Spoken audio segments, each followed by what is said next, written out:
Metaphysical essences and foundations of the cosmos. Essential metaphysical points: God, creation, and humanity. Although this is not the central topic of the present work, given that I have addressed and developed metaphysical themes in other studies, I will outline here several essential points which, in my view, have not been clearly articulated by previous authors. These points relate to the concepts of God, creation, and human beings, or intelligent entities. 1. God. The first issue concerns the existence and essence of God, or gods, which have held significant psychological prominence in the development of human thought. An initial observation leads to a fundamental question: why have all civilizations felt the need to conceive of gods? A possible explanation is that, as early humans developed intelligence, they also developed a sense of admiration for the world around them. Perceiving nature as something vastly superior, mysterious, complex, and awe-inspiring, they may have inferred that such a reality must contain within itself something beyond their capacity to fully comprehend. Consequently, they conceived of a higher principle or entity underlying all phenomena. In contemporary terms, a reflective and rational individual, upon considering the totality of cosmic elements, physical laws, natural behavior, evolutionary processes, and the coherent and continuous structure of the cosmos, may likewise arrive at the conclusion that something profound is being manifested, albeit in a partially concealed manner, throughout the universe. We may choose to designate this something as God. Accepting, then, the existence of a fundamental and grand principle underlying the structure of the cosmos, we may define it either in traditional theological terms, as God, or more broadly as an intelligent and sentient cosmic entity, previously referred to as a senso-intelligent entity. For the sake of simplicity and generalization, we will use the term God. Having established this definition, we may consider two basic explanatory propositions concerning the nature of God and the meaning of cosmic creation, including the creation of human beings and other intelligent entities. God, therefore, may be understood as an entity that is both intelligent and sentient.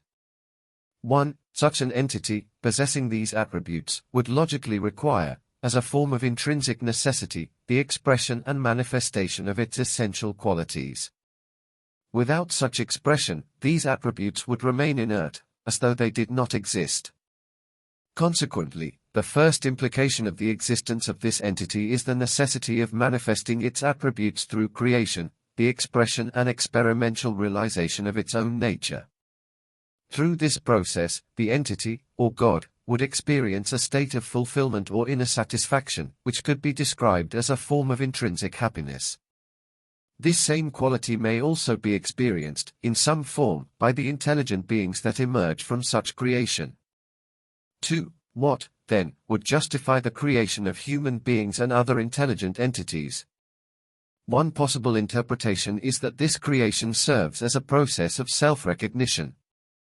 Through human inquiry and the progressive development of knowledge in the humanities and sciences, the cosmos, or God, can be understood as being engaged in a form of self-reflection. In this sense, human intellectual activity functions analogously to a psychological process of self-analysis, through which the underlying cosmic intelligence, using humanity's continuous experiences and studies, comes to know itself. It is similar to a mirror in which humanity, through its studies, experiences, and research, represents the mirror that reflects God's image and characteristics. Creation, physical or metaphysical? This leads to a further question: is the essence of the cosmos fundamentally physical or metaphysical? Does physical reality give rise to intelligence, or does a metaphysical, or spiritual, intelligence constitute the foundational principle that generates physical reality? My present perspective supports the latter view, that metaphysical or spiritual intelligence is the primary creative essence within the cosmic framework. Intelligence, understood as non-material and metaphysical, has the capacity to conceive, develop, and organize simple elements into increasingly complex structures. It is through this capacity that all forms, systems, and events may be constructed. A related question arises: why, then, do cosmic entities appear so solid and physical? One explanation is that they are composed of an immense, possibly quasi-infinite, number of constituent sub-elements. For example, a living organism such as an ant is composed of multiple levels of structure, organs, cells, molecules, atoms, subatomic particles, and energy configurations. Together, these form a system that appears fully compact and coherent under observation. By analogy, an image displayed on a screen may appear highly realistic when composed of a sufficiently dense array of pixels, whereas it appears indistinct or abstract when composed of only a few. Similarly, cosmic creation may be understood as possessing an extraordinarily high, effectively infinite, level of structural resolution. Finally, the relationship between physical and metaphysical creation may be illustrated through human creative processes. In the case of Don Quixote, which precedes which, the intelligent mind of Cervantes that conceived the character or the character itself as a generator of Cervantes' intelligence. If the character of Don Quixote were constructed with an infinite level of detail, an infinite pixelation of attributes and data, would it not appear entirely real, compact, physical, and self-contained? This analogy suggests that what we perceive as physical reality may itself be the manifestation of an underlying metaphysical intelligence operating at an extremely high level of structural complexity. Climax or culmination of humanities. As we have explained, the climax or culmination, and therefore the ultimate purpose of intelligent beings and humanity, would be to give that intelligent sensitive entity, or God, the opportunity to study, recognize, and value itself through the experiences and lives of intelligent beings.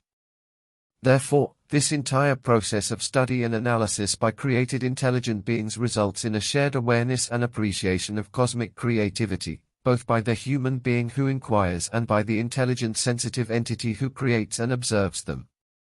We could say that it is a mutual awareness between humanity and its God of the values of the universe's creativity. When a humanoid marvels at the grandeur of nature, the humanoid's creator is valuing themselves for their creation. When a biologist takes pride in discovering an excellent medicine, the biologist's creator is valuing themselves for the value of this new discovery.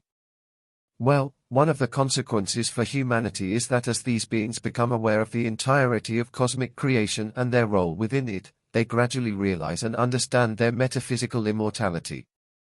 They begin to relinquish their instincts and feelings of defense and fear of death, thus preparing to cross the threshold from being a created being to being included within the metaphysics of creation itself.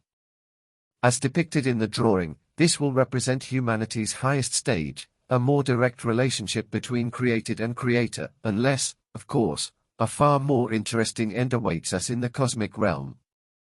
Well, friends, for now I'm content with this brief explanation of some metaphysical points about creation in this physics study. Perhaps in the future I'll add new points that I find interesting. Thank you. Gracias amigos.